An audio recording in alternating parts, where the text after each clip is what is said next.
What's going on, Junkie Nation? Gorgeous Georgian goes back with one of our favorites. It's Big Ben Rothwell, who just captured the BKFC Heavyweight Championship this past Saturday. Quick work of Mick Terrell. Congrats, Big Ben, on that. How you doing, champ? I'm gonna act like for real. I'm tired. I'm tired. A lot Maybe of not from the interviews fight, and but a lot of post-fight. everything leading up to the fight and everything since the fight has been hitting me with all angles, lots of interviews. You know, it's a great tired. Let me tell you, just putting through. I'm just got back, so we had to wake up real early Sunday morning, and I flew back home, and then I got home. We picked up my son, and then 5:30 I was sleeping, and I woke up 9 this morning. I haven't slept 12 hours, whatever, how many hours that is in a long time. 15 hours. I can't tell you when I did that. And I'm still tired because once I got up, I've been nonstop today. And lots of interviews, lots of stuff. And then my gym threw me a surprise victory party tonight. So that was super cool. I got a brand new commercial building. We just opened up December 26th. I have a massive parking lot, and the parking lot was completely full. Plus, we have like a road connected to it, and people were parking in there too. So that was pretty cool to see. And now I'm right here. I'm still going. You know, it's 9:30 at night, and I'm here. I'm with you guys. So Life's good, Big Ben. But going back to the weight cut, which we heard about today, did you ever maybe with your team or your wife just kind of, I almost fucked that up, because obviously this celebration, maybe some of this, maybe the fight, maybe a lot of things don't happen after Friday morning, if you had messed that one up? Yeah, I knew people were concerned about me a few weeks out. They were like, how much you weigh? And when people ask me that, I'm like, that's not good. I refused to look at the scale until 2 weeks out because I knew it was going to stress me out because there was really everything that I could do, I was doing. Like I was training as hard as I could. I'm 43 and my body doesn't want to be 265 anymore. And the last few years at the UFC, I wasn't ever 265. I was the lowest I would get would be 275.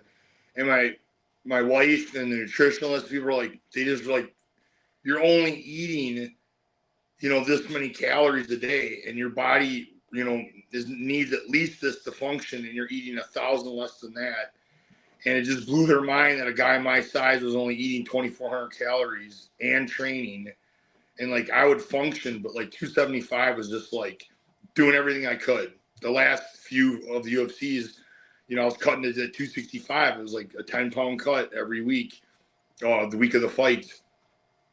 And as soon as I left the UFC, I was like, and I went from 275 to like 3-something in no time.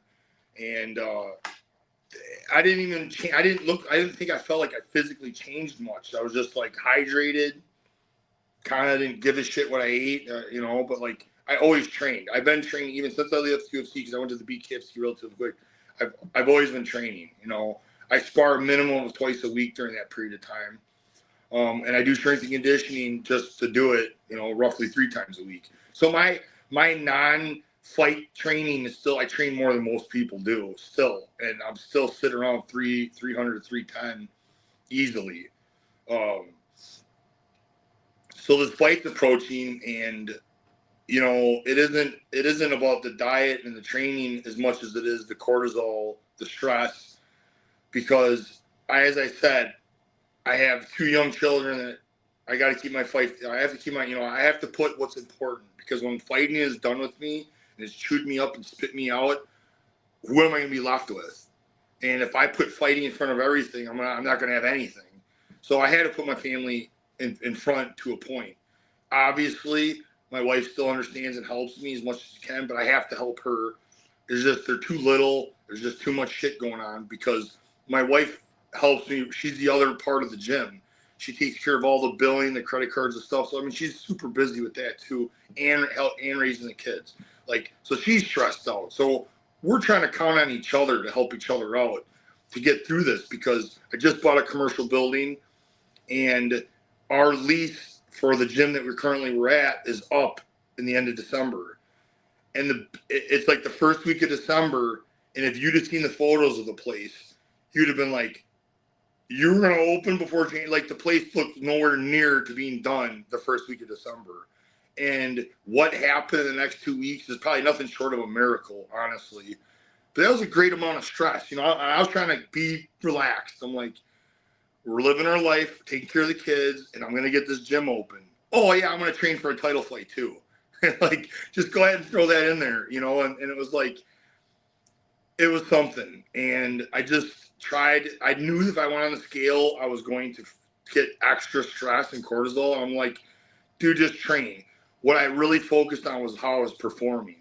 And I was performing very well. So I didn't try to worry about the weight cut. I'm like, I need to make sure that I'm good to win the fight, not stress so much about the weight, barely train, and then fight like shit. So I'm like, I'm going to train really hard, focus on my performance, get this gym open, take care of things at home. I'm going to win a fucking title. Yeah, it sounds easier said than done, and it was, but I did it. And we got the gym open December 26th. I got out of that lease. I got out of there just in time. We got the gym open. And, you know, take care of everything. And 2 weeks out, I checked the weight, and it's higher than I expected. And 2 weeks out, I knew that I had to make some drastic changes, but I was a little bit of trouble. And then a week out, we're at 306. 31 pounds is, I haven't made a cut that big since I was like in my 20s. And in my 20s when I did it, you know, it was totally different everything. The 31 pounds wasn't even close to the same. You know, like, I carry more muscle now, and I'm older though. It just I knew it was gonna be a tougher 31 pounds. So we reached out to our friend George Lockhart. I never had spoken to him, and he instantly said he'd watched so many of my fights. He was a big fan of mine, and he took me on, and he started helping me, walking me through everything. And a pretty intense week came on to me. So the BKFC was worried. Mick Terrell thought for sure I wasn't going to make weight. And I watched my weight drop through in George's program. It got down. So on Thursday night, we were down to 295. Just 20 pounds. I'm a big guy. 20 pounds should be no problem. Well, we got 10 of it off, and then it's like 10:30 at night, and my body kind of stops letting go. It took 2 hours to get rid of 5 pounds or 10 pounds. The next 2 hours, we only lost 5 pounds. And then another hour we had left in the place where we leave, we only lost 0.2 pounds. And then me and the team, panic kind of set in, and we had to leave, and I was cramping, and I was in a bad spot. And they took me back to the house, and they threw me on the bed, and I kind of fell asleep for an hour. I woke up at midnight. I told George everything that happened, and George didn't have anything nice to say because he basically said we didn't do what he said to do, and that's what we were going through. I go, George, what did I do wrong? And in big capital letters, he said, everything. Why did you do everything wrong? Because I wasn't on the phone with him. George and my one of the cornermen, they decided that they were going to handle everything and cut me out of it. And it ended up being a mistake. I should have been involved with everything the whole time. And my cornerman felt fucking terrible. He wasn't telling me everything that was going on because he thought he was trying to protect me. But we were blowing everything. And obviously he felt fucking terrible. And then George at 2 a.m. goes, this is what the fuck you're going to do. And he's like, you have one shot to do this. One. At that point, we need 4, right? Or 4.8 to get the last. Basically 5 pounds. 5 pounds. What was it? Give me a 30-second version or 45-second version. Basically at 2:30 in the morning, I have three cornermen there. One cornerman has to go out and find a 24-hour place to find a thermometer and heaters. Another cornerman has to start boiling pots of water. And the third cornerman has to get the bathroom set up, the heat up, and get the bathtub ready. And how long did you soak? We got So it was one of the most intense hour and 10 minutes of my life. I multiple times thought I was going to break, and I mentally got through it. And it took me 2 hours to actually get enough ability to get on the scale. And we got on the scale, and it said 275.0. Okay, hold on a second. So at one Right then and point, there, I knew I won the fight. at one point, when they pulled you out of the tub, you didn't even bother weighing in until 2 hours later because that's how depleted you were. I can't give all the secrets away. The bathtub is only 20 minutes of it, and then there's another process that's another 50 minutes. I'm not giving up that because I didn't know it until George. So if George wants to tell people, I'm letting him tell people, but I'm considering it trade secret because we had no idea. I never heard of this in my life, and luckily we had everything that he needed, and he got me there. Wow. Can I ask a silly question? At any point, was there a fourth corner man that was instructed to go get a Gillette razor because maybe this might weigh? Would you have done that? There wasn't. Nah. No, and honestly, it's not even it's not even ounces. But what if it I was? could shape my whole body. I'm not gonna lose shit. Them girls are cutting their ponytails off. I mean, maybe they're getting some ounces out of that. I mean, that's a lot of hair. Way more than this. You got a sweater under that shirt, though. Yeah. Even with the even cutting the sweater off. At first, I told goes, "Why are we watching George the Animal Steel?" Until you knocked out Mick Terrell, and I was like, "Oh man, Ben carries a lot more bodily hair than I remember." Okay, I'll shave it down a little more next time. Hey, look, you win, and I wanted to ask you, only because you were in the UFC for so long, I'm sure you always thought about how good it would feel to win that title. You left the UFC, you chased your dreams over at BKFC, but you won a major, respectable belt in highlight fashion. How good did it feel, and did it feel as good as the dreams you had when you started your road in fighting? It's a huge stress off of me. I feel like an accomplishment. I feel like I got really. I'm back in, and I'm one of the highest talked about combat athletes this weekend. So I had an incredible platform to perform on. I mean, could have won something, and it could barely anybody could have watched, But David Feldman, the BKFC, Conor McGregor created this really big platform for January 25th. And I felt like the entire show was like a grand slam. We have tons of views. The media's blown up with it. Lots of people are talking about it. 17,000 fans were on their feet talking about it. So all of those things really go into the title as well. And to win it the way I did it and to get everybody talking about it. And that really helped give me that feel that I needed because I fought in a lot of UFCs, and some of my biggest wins, Josh Barnett, Alistair Overeem, they weren't in front of 17,000 people,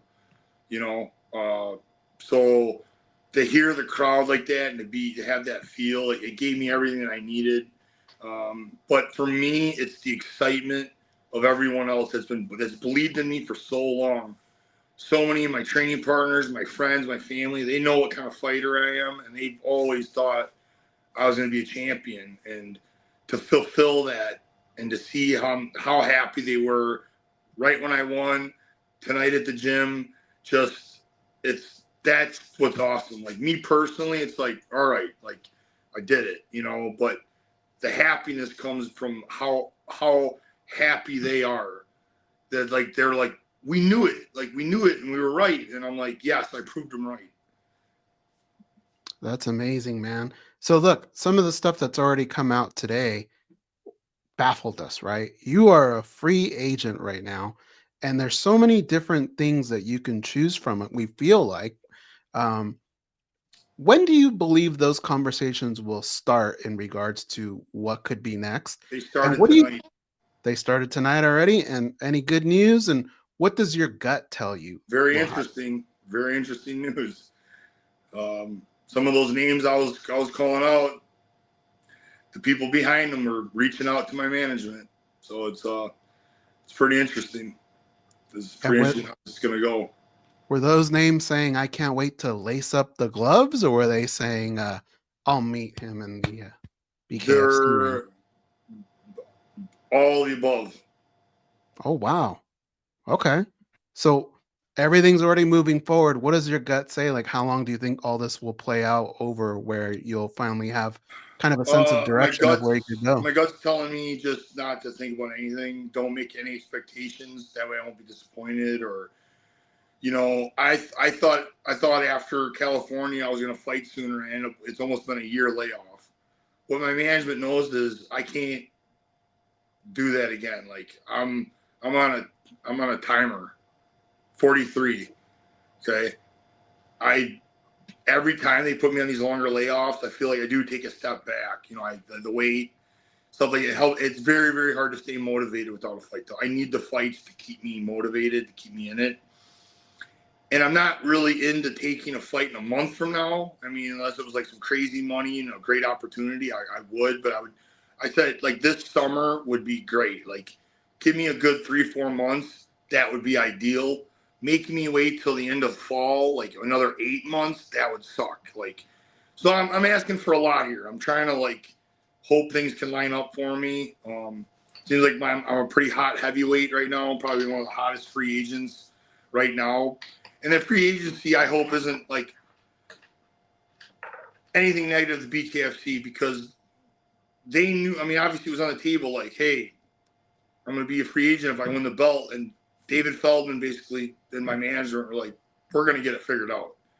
So they know I love the company. They know I want to be there. We just got to get this stuff figured out. But if they're like, hey, we can't have Ben fight till the fall or winter or something, they have let guys fight and other things for a fight. So I'm like, if that has to happen, you know, maybe we could do that. And I could help build on what I am already and just keep bringing prestige to the BKFC belt. You know, there's that little bit of a risk, you know. Platinum Perry they let, and I think it kind of hurt the name for one fight, but I'm very confident in what I can do against some of these bigger names. But like I said, it's an interesting time. It's an interesting time to see how this is going to play out.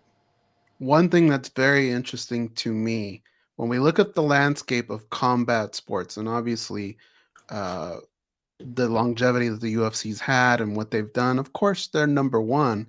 But I think there's a little bit of argument as to who could be number two. And the way you guys filled up that arena, the buzz that's come out of your card, you know, we do shows to start the beginning of the week, and it's kind of the hot topic, what we're talking about.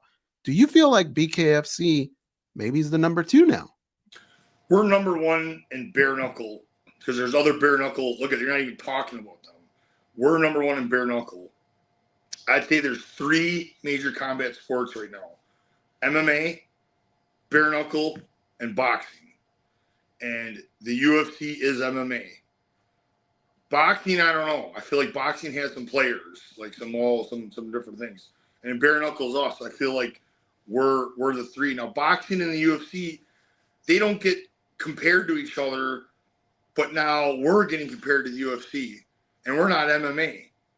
Because you want to talk about MMA, you're talking about the PFL, formerly Bellator 1, and I don't know what else. And it's like that's the UFC's true competition, because those are MMA, and we somehow got thrown into that. We're like thrown into that. You know what the thing is? I say without even not even close, we beat out every of those other organizations as far as numbers, selling paper, you know, selling arenas, tickets, all that. It's like the UFC. I think we're up. We beat all the UFC's other competition, and boxing is boxing. Like, so I kind of just like to keep us separate. Like, here's the combat sport entities: UFC, the BKFC, and I don't know what to do with boxing, but boxing's something. What's your dream fight at this moment with all the different presentations or calls you've gotten? Pitches, I should say. Well, 2 big ones right now that seem like realistically could happen is Mark Hunt and Francis Ngannou. But the Mark Hunt is kind of saying he doesn't want to fight till later in the fall. So kind of puts a wrench in my timeline. Right. But it's at least a big fight. It's a name. But he has some things against him. He's a bit older, and some people, he's got fans still. I think he's a bigger name than a lot of who's in the BKFC heavyweight roster right now. I think he's at least a bigger name than that. He's going to bring some eyeballs. Could be a big fight. But I think Francis is still very hot. He had a couple losses in boxing, but the BFL rebounded him in MMA. So hold on a second. So Hunt would be at BKFC, but he can't do it till the fall, right? That's what he said. Okay, when we talk Ngannou, are we talking he would get permission to come over to BKFC, or you would do it in PFL, or would you guys lace up boxing gloves? That's the interesting part. Which one do you want? I would like bare knuckle or boxing. Because MMA, they're going to push for 265. And it's like, all right, if I'm going to get compensated with the kind of numbers that they're talking, like, I'll do it. But I would prefer to show everybody what kind of boxing and bare knuckle, the difference between the two. See, when Francis gets threatened on the feet, he goes to MMA. He'll go for takedowns. So I feel like I would give him a lot more trouble on the feet than people would know. I feel like I could finish it for sure. And he wouldn't have any MMA to resort to. It would just make it's to my advantage. Now, if we did bring back MMA, I think I would surprise him if he does go for a takedown. That could also be very bad for him because there's some skills that I have that I haven't lost. And the guys that he did take down, they didn't have shit on the ground. So I will dominate there as well. Honestly, I guess I don't care. Now that I'm saying it out loud, I feel like I dominate in several positions. So Ben, let me just tell you a few things here. There is technically a super heavyweight division. I don't know if PFL would grant a one-off for you guys to agree to 275 or whatever. There's that. That's one. Two, we've interviewed you a lot. I'm not revealing anything you've told me off the record, but I know that in the past you've told me that wrestling and BJJ, you're kind of glad you didn't have to deal with that in the training camp to do PFL. So me as a Rothwell fan, the training camp's right. You're right. I'd prefer boxing or bare knuckle. Yeah, I'm just thinking bare knuckle's the hot item at this moment. But I also, you hear McGregor and the Paul brothers on some bus talking about 250 million. Now, granted, those guys are superstars in their own right, so maybe that's just, another number that's out there. But Ngannou does have a foot in to the boxing world, especially in the Middle East where they seem to write big checks. I don't know. I could see that being pretty interesting as well. So you definitely have possibilities. So I figured at this point, it's just a matter of asking you what you want in which type of. I feel fine. I don't think like an Anthony Joshua or any of the bigger name boxers, they're not going to touch bare knuckle. They don't want to be clinched. They don't want to hurt their hands. Wrapping is a big deal for them. But I would very much jump at a chance to box them in boxing. I believe without a doubt, I could perform better than Francis did against Anthony Joshua or the other guys that are out there willing to fight. Tyson Fury used to be the name I said, but he said he's openly retired now. So that was always a guy that I was, looking forward to try to fight. But I guess that's off the table. So Anthony Joshua, I kind of feel like he's still a hot name. Even the guys that have beat him, I just don't know if that stuff gets made. But I'd love to show my boxing too. So. Buddy, I'm not trying to be Joe Rogan and you be Brendan Schaub, but man, you in boxing, Anthony Joshua just kind of gave us a wake-up call of a lifelong boxer against a mixed martial artist who did well. All respect to Ngannou and how he did versus Fury. No, he didn't. Anthony Joshua. I think he caught Fury overlooking him, and I know Ngannou brings over some boxing skills that he had even before he started MMA. But God, I'd rather see it in bare knuckle because, I know you've trained boxing. I know you got hands. I know they're heavy, but there's something about that sweet science and trying to make up all that time. I want to see you capture some big bags, but I also want to see you not get hurt either. I didn't like seeing Ngannou against Joshua, not just the one that knocked him out, but the two knockdowns he received before that. Those hurt, bud. That's why I'm being honest like that, not because I'm trying to be disrespectful. I get it, but that's why I want to do it, because I want to prove something to you guys. Ooh, a pie in my face. Yeah, I'm put a pie in my face. Okay, I can't sit here and talk. It's not going to do anything. There's only one way I can prove it. Let me do it. Just give me a shot. Give me one fight. Give me one fight against them. And if I go down in a heap of flames, good. You guys be like, Ben, we told you so. But I have a very strong feeling you don't understand how good of a boxer I really am. And do you have to prove it because it's something about competing in another sport? Because again, what you and Ngannou are bad MFers, and the boxers know that, right? So on the street, nothing's going down. You and Ngannou are walking away with your hands up. And in MMA, obviously, we know what's going to happen. In boxing, they hold their advantages, but I've always wondered about the MMA fighters, like why they want to prove themselves in boxing. If it's because of the bag, I get it, a lot of money. But if it comes down to, I just want to show them who the top dog is, we all know, all the fans know, and even the boxers know, it's the MMA fighters. Boxing compensates very well. Yeah. But I've been doing a lot of boxing. I've been doing boxing my whole life. You know, my whole fight life. So let me rephrase that. But the last 4 years, I've been doing a lot of boxing. And my hands, my strategies, I switch my stance often. Like, I can't even reveal some of these because you can't train for it. So it's like, I haven't got to show any of that. I'm winning these fights in 30 seconds in bare knuckle right now. So it's like kind of hard for me to, I'll sit here and tell you that it's like, I have a lot to show. And in bare knuckle, my ability to end the fights quickly is definitely there. Like, it is definitely to my advantage to fight any of those guys in bare knuckle. Like, that's my realm. But I'm so confident in my hands, I believe I can come in their realm and still beat them in their realm. And then my last question would be, do you ever have to fight again, or could you sail off into the sunset from combat sports altogether with what happened Saturday night? There's a talk about a $25 million tournament, and there's a $15 million prize to win it in bare knuckle. Let me get in that tournament. Let me win my $15 million, and I will yeehaw right to a Vegas party with the MMA Junkie crew. You might lose that 50 million there in Vegas, but yeah, that's us. Luckily, I'm not a gambling man, so True. Yeah. All right. Well, look, we'll have to catch up when some pieces of the puzzle start coming together. I'm sure maybe this route will get eliminated, or this one, and you'll start narrowing it down. And like, it sounds like you have a timetable, so it's not like we're gonna have to wait, like you said, till October or November.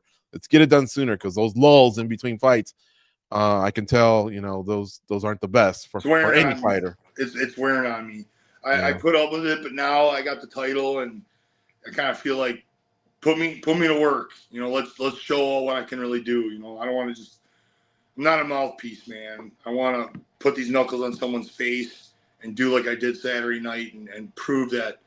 When it comes to bare knuckle, I'm the best in the world. I mean, I'm the biggest. Certainly You are. put any of the other champions. I'm sorry, guys. If you have me fight any of the other classes, it's going to be really bad for the BKFC's insurance. I can't believe David Feldman let you reach free agent status, honestly. Yeah, that's what you have the look and everything. Some of the other interviewers were saying today too. Kimbo Slice kind of had that street look to him. Like, you look at him, you go, yeah, I get it. You have that bare knuckle look, like, okay, yeah, that does look like the best bare knuckle fighter in the world. So, thank you. Yeah. All right. Hey, I know you've had a busy few days, so we'll let you go. Thanks for making time for us here on MMA Junkie Radio. Congratulations on winning that belt, and say hello to your lovely family, and we'll talk to you soon. Yeah, I love you guys. Thank you. Love you too, buddy. Congrats.